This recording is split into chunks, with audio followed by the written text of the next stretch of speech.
The sky over the city was calm and quiet as people went about their daily lives, oblivious to the danger approaching from the stars. Laura Kendrick sat in the Oval Office, staring at the glowing screen in front of her, the message from the Galactic. Council was clear and short: surrender your technology or face destruction. The room felt heavier with each word that scrolled across the screen. Jonathan Hale, a seasoned admiral, and Riley Grant, a sharp and determined commander, stood by the window looking out at the distant horizon. Both men understood the weight of the Council's warning. The Galactic Council was made of species far older and more advanced than humans. They had observed Earth quietly for decades, and now they claimed humanity was a threat to the order of the galaxy. Laura turned to Jonathan and Riley and said, "We cannot give in. We cannot let them take our work or our freedom." Jonathan nodded slowly. "Every fleet we have needs to be ready if they come." Riley's eyes were steady. She had spent years preparing for a day like this, secretly building defense plans and coordinating research teams across the planet. The Council believed humans were primitive and predictable, but they had underestimated the spirit of the people of Earth. Laura called in her top scientists and military advisors. The room filled with people from every field, from nuclear engineering to orbital mechanics to communications, technology. Each person brought a piece of the plan they had developed quietly in case the Council ever took notice. Among them were Ethan Ward, a brilliant young engineer, Claire Rogers, who specialized in defense systems, and Nathan Brooks, a strategist who had once coordinated multinational disaster responses. Laura explained the Council's message and asked each person to contribute ideas. They needed plans for defense, counterattack, and survival. Jonathan and Riley outlined the fleet formations and moon-based stations they had built in secret. The stations were hidden in craters and behind large rock formations, making them nearly invisible to any scanning technology. The room buzzed with energy for the first time in months. The fear of an unknown enemy was replaced by determination. Humanity was going to fight back. The first test came as sensors detected Council scouts approaching the outer edge of the solar system. Jonathan gave the order to activate early warning drones. These small ships were agile and fast, designed to spot incoming threats. The drones relayed information back to command centers across the planet, showing formations and patterns that no human had seen before. Riley studied the data closely. She realized the scouts were testing Earth's defenses as if expecting surrender. She felt a surge of pride in knowing humans had something the Council had not expected. Creativity. Laura addressed the nation through a calm broadcast. She spoke directly to every home, explaining the situation without causing panic. She emphasized unity and the importance of preparation. People responded with courage. Schools, factories, and cities coordinated for emergency drills and support networks. Volunteers signed up for space fleet programs and defense initiatives. Families comforted each other while trusting their leaders to guide them through the coming storm. The first meetings of the Emergency Council took place in underground command centers to ensure communication lines remained intact in these centers. Walls were covered with screens and maps showing every possible route of Council ships and predicting their movement patterns. Jonathan and Riley moved from station to station, expecting readiness and reassuring teams that the work they had done mattered. Laura spent hours consulting with diplomats and scientists, trying to find any possible way to avoid bloodshed. She reached out to friendly species known to the Council, hoping for a peaceful mediation, but no replies came. The Council had decided to make an example of Earth. Laura and her team knew that talks would not save them, and the preparation had to continue night and day. Humanity worked in harmony like never before. Children learned quickly how to read warning signs and how to stay safe. Adults assisted engineers and strategists in calculations. Every resource was being mobilized for a fight they hoped would never come, but prepared to win. Jonathan studied historical battles and adapted strategies to the space environment. He simulated countless attacks and counterattacks with Riley, guiding the training programs for new recruits. Their efforts created a bond among the human forces stronger than any fear. The night before the first official Council patrols would reach Mars orbit, Laura, Jonathan, and Riley gathered on the roof of the command center. The stars were bright and quiet. For now, Laura spoke softly. "We cannot falter. They believe we are weak, but we are strong.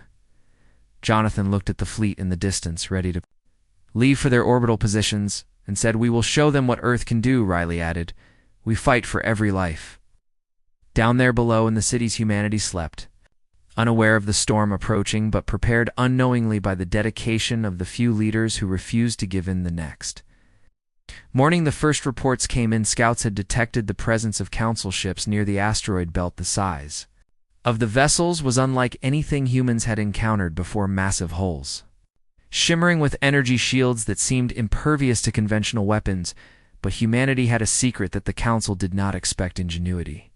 Jonathan began transmitting commands to position the fleet strategically using asteroid fields as natural shields, while Riley activated hidden stations on the moon in an orbit that could launch rapid strikes at any approaching target. Laura monitored the public broadcasts and ensured morale remained high. She spoke of courage, ingenuity, and the unbreakable spirit of humans, even as tensions spread. She reminded everyone that Earth had faced impossible odds before, and survived. Humanity was about to prove itself again.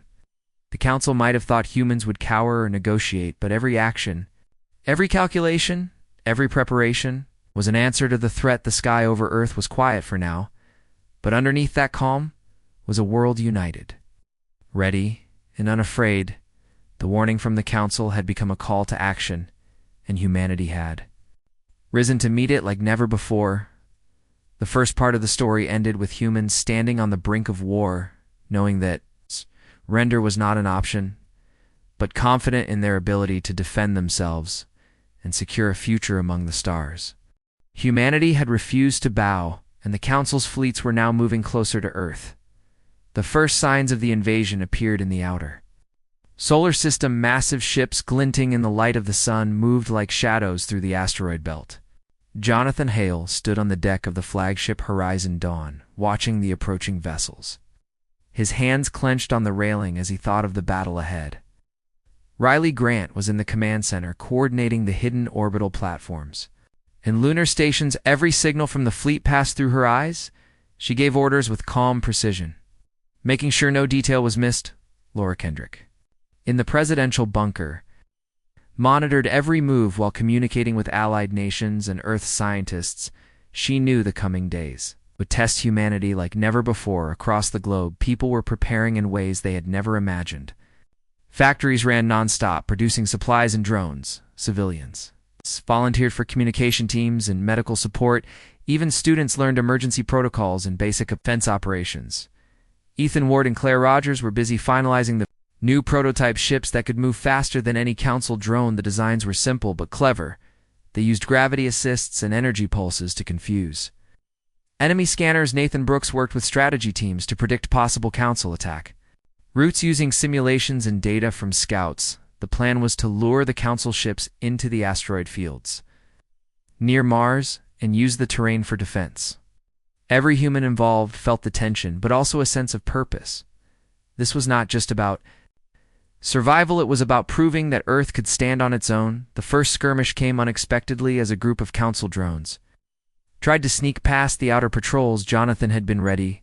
His fleet intercepted them with energy beams designed to disable the hulls without destroying them. The drones were confused by the humans' tactics. Riley directed the lunar stations to fire kinetic projectiles that forced the council ships to retreat momentarily. The council was surprised. The humans had not only defended their planet, but had done so with intelligence and precision. Laura addressed the world through emergency broadcasts. She praised the teams on the front lines and reminded civilians that unity and focus were their greatest weapons. The council fleets regrouped and moved closer this time, sending larger ships and deploying electronic interference to block human sensors. The Horizon Dawn and other fleet ships countered with shields and tactical maneuvers. They used smaller ships as bait to draw council fire into trap zones where Earth's hidden weapons could target weak points. Ali calculated how it would with incredible speed. While Jonathan led daring maneuvers directly into council attack patterns, the human ships were faster, more adaptable, and unpredictable. The battle stretched from the outer planets to the orbit of Mars, leaving trails of energy bursts and debris. Humanity was holding its own for the first time ever against the council. The council commanders were Frustrated, they had never encountered a species that could fight with both courage and intelligence. They underestimated humans, and now they paid the price. The next days were a series of attacks and counterattacks. Humans learned quickly from each engagement. Jonathan and Riley adjusted strategies after every encounter. Ethan, Claire, and Nathan continuously improved the fleet's technology, making small but effective changes each time. Laura maintained public morale through speeches emphasizing hope, bravery, and responsibility. Civilians supported the war effort in every way possible. The Council tried to blockade Earth's communications, but humans had set up independent relay networks ensuring news, warnings, and orders continued to flow. The Council now realized that human resistance was more organized than they expected. They began sending elite fighter units, but even these were unable to penetrate the defensive formations. Human pilots adapted to every new tactic using stealth, speed, and clever traps. They ambushed Council ships and sometimes captured small drones for study on Earth. Engineers analyzed the captured technology, learning more about Council energy shields and propulsion. Every small victory boosted morale and strengthened resolve. Jonathan, Riley, and Laura met nightly to discuss the ongoing campaign. They reviewed data from battles, analyzed losses, and prepared for the next moves. Humanity had entered a new stage, where they were no longer defending but taking the initiative. Riley suggested a plan to use gravitational slingshots around the outer planets to launch faster strikes against Council supply lines. Jonathan approved and began training pilots in these new maneuvers. Ethan and Claire helped design modifications to make the ships capable of the extreme speeds needed. Laura coordinated with allied species, who quietly supported Earth with information and small supplies. The Council, noticing these successes, became more aggressive.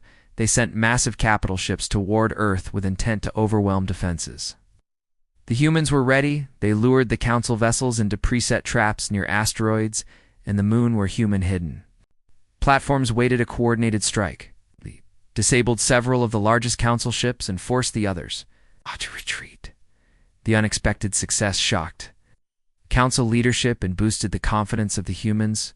More civilians volunteered for space fleet programs and training facilities expanded rapidly. Young pilots and engineers learned from veterans in record time. Humanity's determination became almost tangible. The Council underestimated the power of unity and ingenuity that humans displayed. The skies above Earth were constantly active with movements of ships, communications, relays, and drone flights. Jonathan and Riley managed these operations with calm precision, knowing any mistake could be fatal. Laura continued to inspire the planet with messages of hope, reminding everyone that courage and planning could overcome even the most powerful enemies. Humanity's refusal to bow to the Council had turned the conflict into a proving ground. They were not merely defending their planet, but asserting themselves as a force to be reckoned with in the galaxy. Every battle won gave humans confidence, and every loss taught lessons.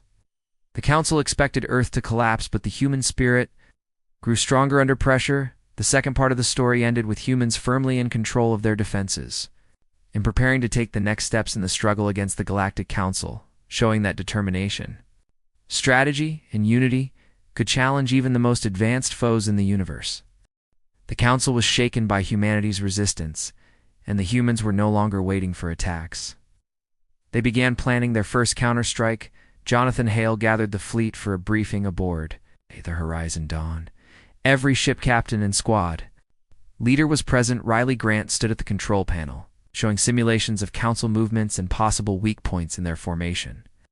Laura Kendrick monitored communications from Earth and ensured that civilian areas were secured. The plan was simple but risky. Humanity would strike the Council's patrols near the asteroid fields using speed, surprise, and maneuverability to gain an advantage. Ethan Ward had upgraded the fleet's engines to handle extreme velocity, and Claire Rogers improved the energy shields, making them more efficient under heavy fire. Nathan Brooks coordinated the timing and calculated the safest approach. The humans trained relentlessly, simulating multiple scenarios for the strike the night before the mission. Jonathan walked among the crews, speaking to pilots and engineers, encouraging them and reminding them of the stakes.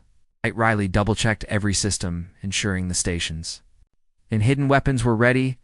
Laura made a final address to the planet through secure broadcasts telling the people that humanity was about to take a bold step forward and that courage and unity would guide them. The next morning, the fleet moved out of Earth's orbit, slipping quietly into the darkness of space. The Council was unprepared for the speed of the attack as human ships darted between asteroids.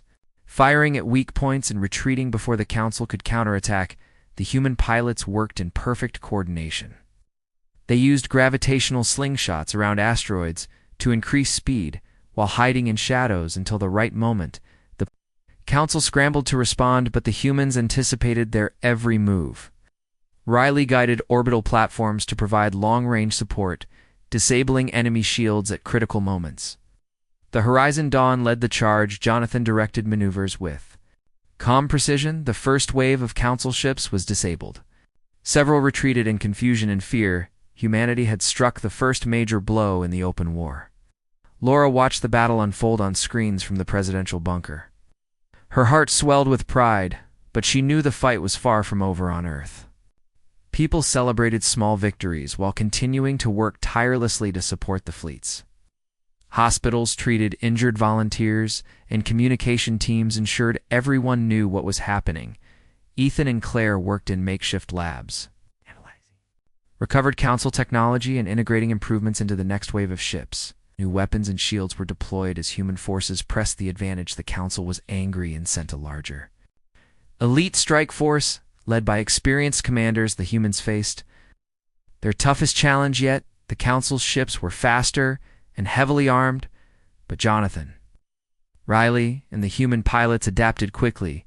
They used every trick they had learned from previous battles, weaving between asteroids and using energy bursts to confuse enemy sensors. The fighting was intense, with lasers lighting up the darkness and small fleets engaging in deadly dance. Humans learned to anticipate attacks and counter, immediately capturing drones and small ships for study. This gave them an edge over the Council's elite forces. Laura coordinated diplomatic messages to nearby friendly species, urging support and creating diversions. The humans could not face the Council alone, but allies were beginning to respond quietly. Jonathan ordered a daring move. The fleet split into two groups. One acted as bait, while the other moved to flank the Council's forces. Hidden weapons from lunar stations fired at the enemy ships, causing chaos among the Council forces. Pilots like Nathan Brooks and Ethan Ward executed precise attacks against capital ships, while smaller crafts disabled support drones. The Council was forced to retreat after suffering heavy losses. Humanity had proven they could strike back and inflict real damage.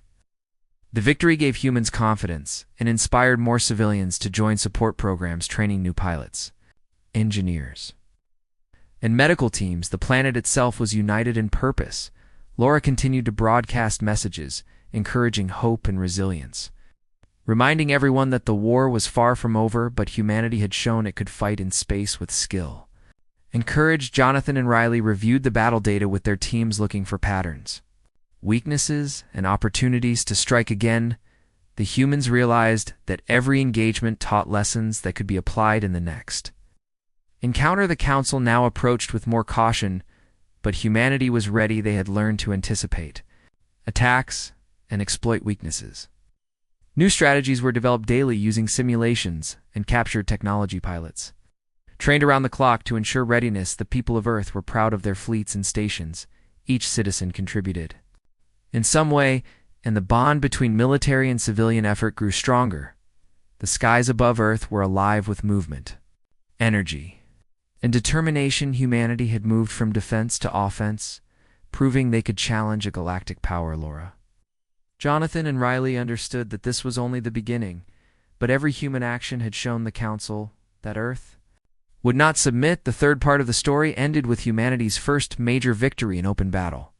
Having struck directly at Council forces and shown that creativity, unity, and courage were more powerful than technology alone, the humans were ready to continue their fight and secure a future among the stars.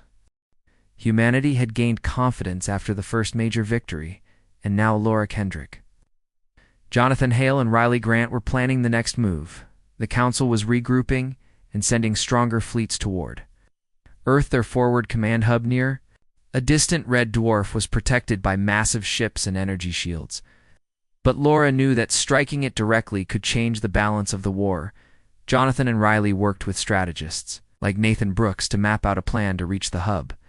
Using stealth and speed, they would avoid the largest enemy forces and target supply lines and weaker defenses. Ethan Ward and Claire Rogers modified the ships for extended range and faster acceleration while improving shields to handle extreme energy bursts. The plan was risky, but necessary. Humanity needed to take the fight to the Council's command to show they could not be intimidated. The fleet moved out under the cover of darkness, using asteroids and planets to hide their movements. Riley coordinated lunar and orbital stations to provide real-time intelligence and support if needed. Jonathan led the vanguard with elite pilots performing dangerous maneuvers to avoid detection. As the fleet moved deeper into space, humans encountered Council patrols and drones. They had to use speed and precision to avoid or disable them without drawing attention. Every move was calculated to reduce risk while maximizing impact. Laura monitored communications and kept Earth informed. She encouraged civilians and reminded them of the importance of each contribution. Behind the scenes, engineers, technicians, and analysts worked tirelessly to adjust plans and provide support as the fleet approached the red dwarf system. The Council's defenses were massive, and human ships had to weave through layers of patrols and energy shields. The pilots used every trick they had learned from previous battles. Gravitational slingshots, energy bursts, and feints helped them slip past enemy sensors when they reached the supply hubs hidden behind asteroid clusters. Ethan and Claire deployed drones to disable shields and jam communications, allowing strike teams to move in. Jonathan coordinated attacks on Council supply vessels, capturing some and destroying others. The Council was caught off guard by the speed and precision of human tactics. The strike continued, with humans disabling smaller stations and supply lines, weakening the Council's position in the system. Nathan Brooks guided the pilots, timing attacks to avoid overwhelming enemy responses. Laura ensured communication channels remained open to coordinate all elements of the mission. Civilians on Earth followed the news anxiously, but were reassured by updates and stories of human bravery. The battle intensified as Council reinforcements arrived, but humanity was ready. Hidden weapons fired at critical points, while fast attack ships disrupted the flow of enemy movements. Jonathan and Riley adapted strategies instantly, using data from captured Council vessels. Each success weakened the Council's command and gave humans more intelligence for future operations. The final stage of the mission targeted the Council's command hub itself.